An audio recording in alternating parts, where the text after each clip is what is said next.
third grade team. It's so great to see you back at another fantastic MTSS meeting. We, as usual, are meeting on a Tuesday at 7:30 in the morning, bright and early, lucky you all, in our lovely conference room.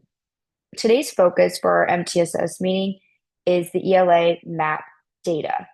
So before we dive into that, I want everybody to use the sign-in sheet so you can get credit for being here.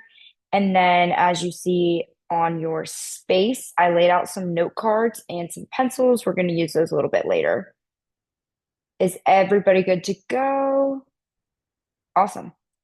All right, let's go ahead and start off by reading our meeting norms. I believe it's my turn to read them aloud since Miss Adams, you read them last week. Awesome. Okay. So let's start off by reading the first one. We're going to be fully present and engaged to the extent you can be, acknowledging our own vulnerabilities. What is said stays here. What is learned leaves here. Show up, be seen, be vulnerable. Honor each other's experiences. Assume goodwill. Be aware of intent versus impact and learn from your mistakes. Also, what I forgot to add on the slide, which is on your copy, is start the meeting and end the meeting on time, since I know your time is super valuable and we have class that starts not too long after this meeting. All right, let's go ahead and dive right in. Before we go further into today's meeting, I wanted to review one of our really important school-wide goals.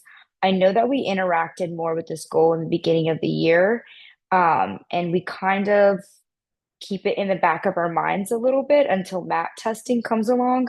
But I think it's important that we remember this goal for the entirety of the year since it's extremely important. So I wanted to start off by reading that for you. So by the spring of 2026 through 2027 school year, 25% of third graders here at our school will meet or exceed the baseline proficiency on the reading map test. So keep this goal in mind as we go further into today's meeting. Okay, so just a quick agenda so I can make sure that I stay on task and get you out of here on time. We're going to review grade level reading map data, and I shared this with you on your emails last week on the 20th. So if you have any trouble finding that, don't hesitate to ask. We're going to go into a discussion about our current reading groups and just talk about some of the challenges that we might have there, what's been going well, things like that. And then we're going to adjust classes using the shared Google Drive or Google Docs document that I sent out. And that'll make more sense as we go on. Do we have any questions before we dive deeper? All right, perfect. Third grade, you were on it today. Okay, before we go into the chart that I made, I wanted to pull the statewide cut scores for map testing. As you can see here, it includes math and reading up until grade 8. We're really going to just focus on your grade, which is third. So if you want to take some time and review this chart to yourselves, we'll pick out some notices together. I'm going to set a timer for just about a minute, just to give you some time to read it.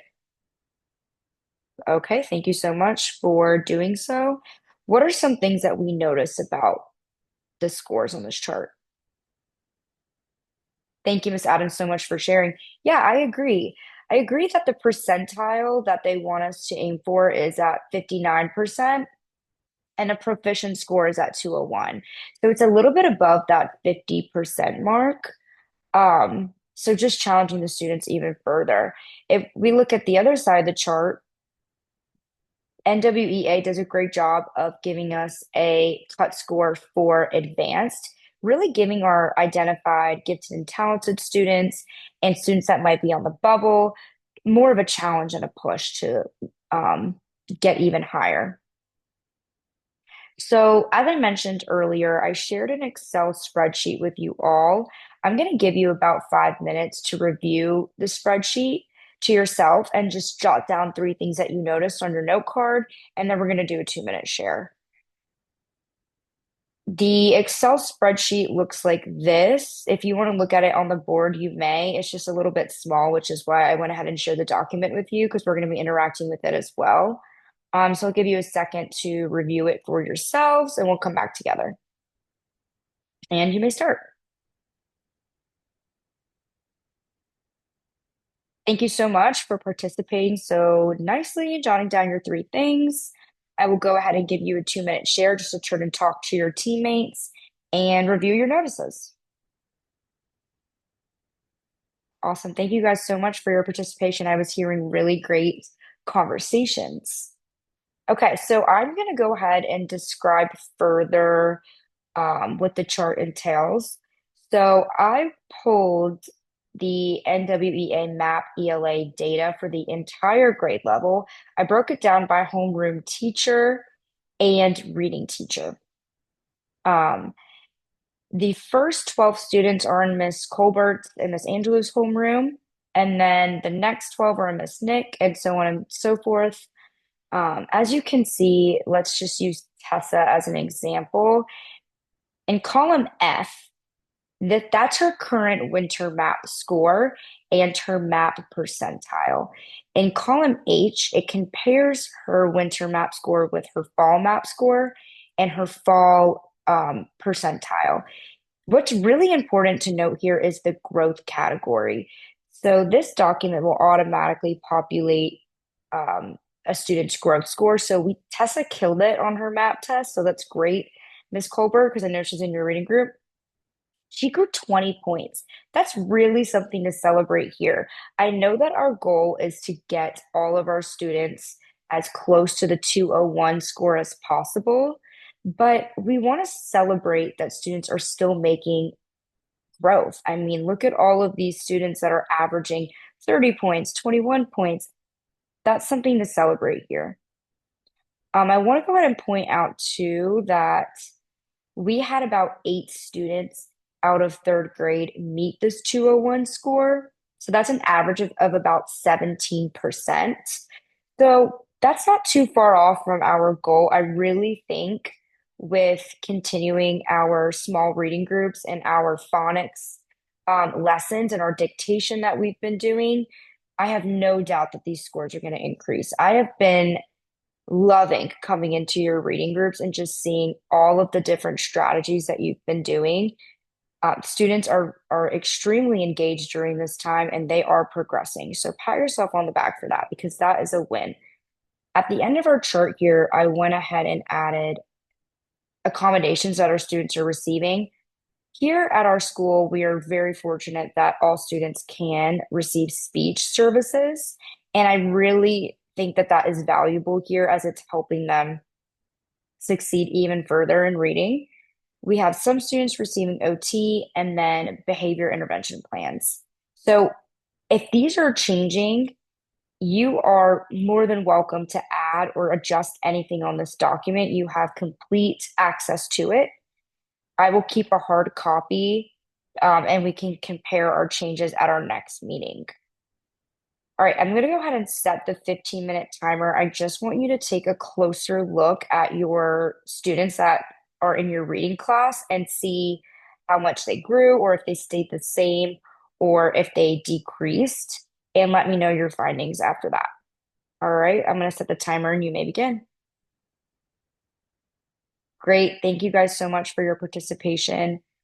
Let's go ahead and do a share.